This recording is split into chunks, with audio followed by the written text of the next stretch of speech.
घटनाक्रम और सारी प्रक्रियाएं की जाएंगी, जो उनका राजकीय सम्मान के साथ अंतिम संस्कार होगा। कैसे? देखिए, दुखद घटना है। महाराष्ट्र सरकार ने एक अनुभवी नेता खो दिया है, समाजसेवी। ईश्वर से हम प्रार्थना करते हैं कि उनके परिवार को दुख सहने की ताकत दे। हम लोग पूरी पार्टी उनके परिवार के साथ खड़ी है। ममता बनर्जी उन्होंने ये बात कही कि इसमें जांच होनी चाहिए, इसकी किस तरह से ये घटना हो गई, तो कई सवाल उन्होंने खड़े किए। कैसे देखते हैं कि इसी को कहते हैं कि लाश पे राजनीति करना। भाई, शरद पवार जी से दुश्मनी हो सकती है, लेकिन और उसमें जो 4 स्टाफ था, फ्लाइट के जो ड्राइवर था, पायलट था, उससे कौन दुश्मनी थी? साजिश की आशंका बता रही हैं। वो गलत बोल रही हैं, उनकी बात में दम नहीं है। इसी के नई गाइडलाइन आई है, जिसको लेकर के नोएडा के बीजेपी नेता कलराज मिश्रा ने कहा है कि यूजीसी की गाइडलाइन असंवैधानिक है और जातिगत भेदभाव को बढ़ावा देती है। वो गलत बोल रहे हैं, ऐसा कुछ नहीं है।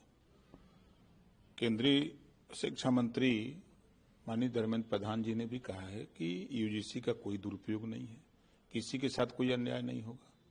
उन्होंने कमेटी भी बना दी, 15 दिन में वो जांच करके अगर कोई कमी है तो उसको सुधारने की भी बात कही है। अगर इन लोगों को लगता है कि कोई कमी, तो क्यों नहीं सुप्रीम कोर्ट चले जाते। यही लोग ना विरोध कर रहे थे 27% आरक्षण का, दूसरा कोई विरोध कर रहा था, लेकिन पिछड़ा वर्ग सुप्रीम कोर्ट गया, उसको न्याय मिला, 27% रिजर्वेशन लागू हुआ, अंततोगत्वा उसको न्याय मिला ना।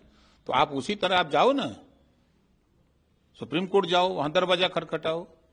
अब देश में संविधान जो यूजीसी कमेटी है, उस कमेटी में 17 सवर्ण समाज के लोग हैं, तो 17 जो है जो अपना विचार दिए हैं, सुझाव दिए हैं, वो नासमझ लोग हैं, वो समझदार लोग हैं, पढ़े लिखे लोग हैं।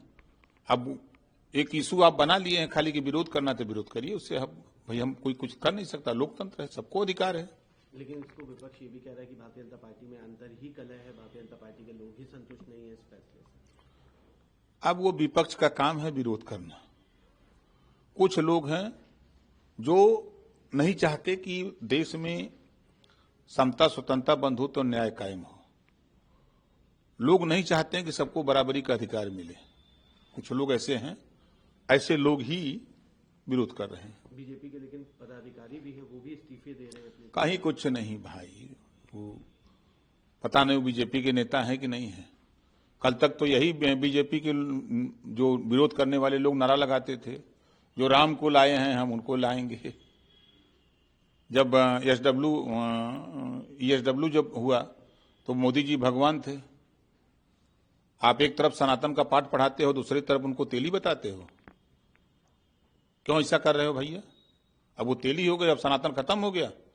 अगर पिछड़ा दलित अपने अधिकार की बात करेगा तो आप कहोगे कि जातिवादी हैं। आप क्या कर रहे हो? अब सनातन भूल गया। आपको सनातन भी याद रखना चाहिए। आप जाति पर आ गए हो। खैर, उनका काम है, वो अपना करें। हम लोग अपना काम है अपना करते हैं। वीके न्यूज उत्तर प्रदेश उत्तराखंड, सच का सारथी।